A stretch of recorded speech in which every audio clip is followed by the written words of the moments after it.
Hello everyone, my name is Nirwana Rifani Farasati, and now I'm with my partner. Hi, my name is Nafili Pradiva, and we are from Indonesian Literature batch 2020. Alright, now we would like to present about Afonso III and King Dinis. And we hope you can enjoy it. Afonso III.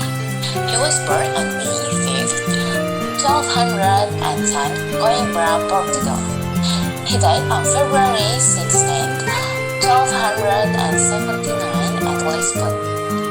He was the fifth king of Portugal from 1248 until 1279, who succeeded his brother, King Sancho II, and completed the reconquest of the Agdira from the Muslims.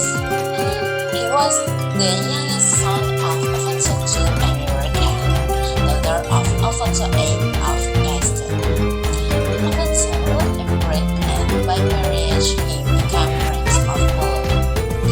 His older brother, Sancho II, was deposed at the behest of Nafili, who gave the crown to Afonso. Afonso returned to Portugal and was accompanied times and church. He managed to retake the district of Faro in 1214 and shared the territory of the colonizer on Rifani Castle. With Afonso III, Portugal gained a competent ruler who immediately began to restore order, ably assisted by his first chancellor as the Dinis. Their efforts were aided by improving conditions within the kingdom. The conquest itself was completed in 1243, internal colonization increased, and additional charters here granted and economic growth accelerated. Relations with the church in the mid-13th century were less friendly. Royal and ecclesiastical juries have agreed that state law and canon law are each supreme in their respective fields, even if arguments still sometimes rage over marginal case. His promotion to establish himself as a temporal legislator, guardian of law and order, and source of justice is no less controversial. Meanwhile, the number of court officials increased, allowing for somewhat more efficient administration of the kingdom and royal inheritance. 1254, Afonso contained in Leiria the kingdom's first cortes, a royal curia that summoned not only nobles and higher ranks, but also representatives of the city. However, when 1258, the king tried to form a commission to investigate the alleged usurpation of lands and crown lands. Conflict flared again with the church, and Afonso was eventually forced to resign. Leaving his father before him, he gave himself on his deathbed to the papacy. After reconciling, he was buried in the Cistercian monastery al-Sulbankan. Afonso III's successor was his teenage son, Dinis, who reigned 46 years. From 1279 until 1325, the longest of all Burgundian kings. Although Dinis in a real family remained strong, opposition to the crown of Great Saxons was easily aroused, and open rebellion was too often a reality.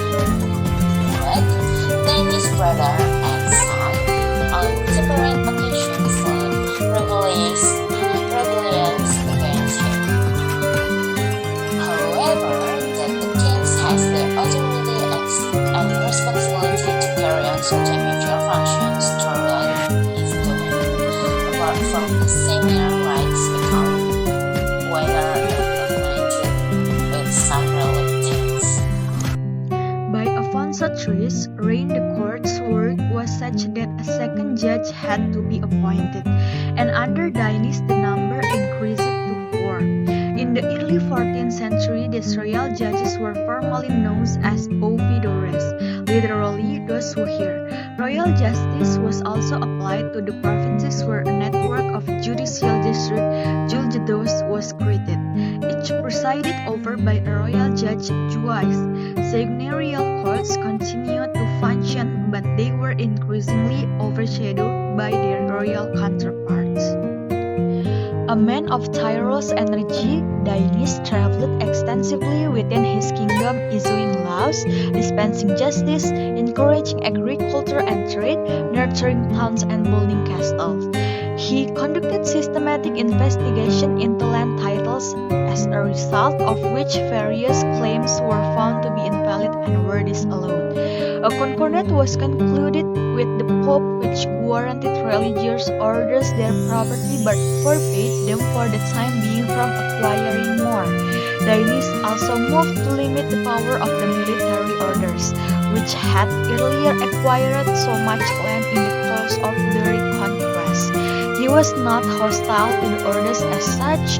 Indeed, while some contemporary European rulers sought to destroy them, Dinis generally protected them, but he aimed to nationalize their Portugis establishment, subject them to crown control, and utilize their research. As a first step, in 1288 he secured a papal bull empowering him to appoint an independent master for the Portuguese Knight of Santiago. A few years later, the Templars were disbanded by papal edict. Dinis then incorporated their Portuguese member and property into a new national order, the Knights of Christ, in 1319, which in time became the most celebrated of all Portugal's military orders. When Dinis died in 1325, the Kingdom of Portugal had been in existence for almost 200 years, covering an area of approximately 92,000 square kilometers. It was comparable in size with Scotland and Normandy. Dinis himself was the sixth king in an unbroken line that had begun with Afonso Henricus. These Burgundian kings had reigned on average for over 30 years each, providing considerable continuity. Of course, in 1325, Portugal still retained any characteristic of a feudal state.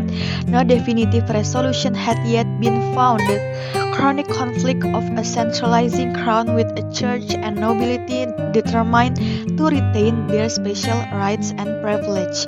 But institutions appropriate to a monarchic form of government had nevertheless begun to take shape, and the long-term political momentum seemed to favor the crown, as a kingdom of Portugal was probably functioning about as well as any other in Western Europe.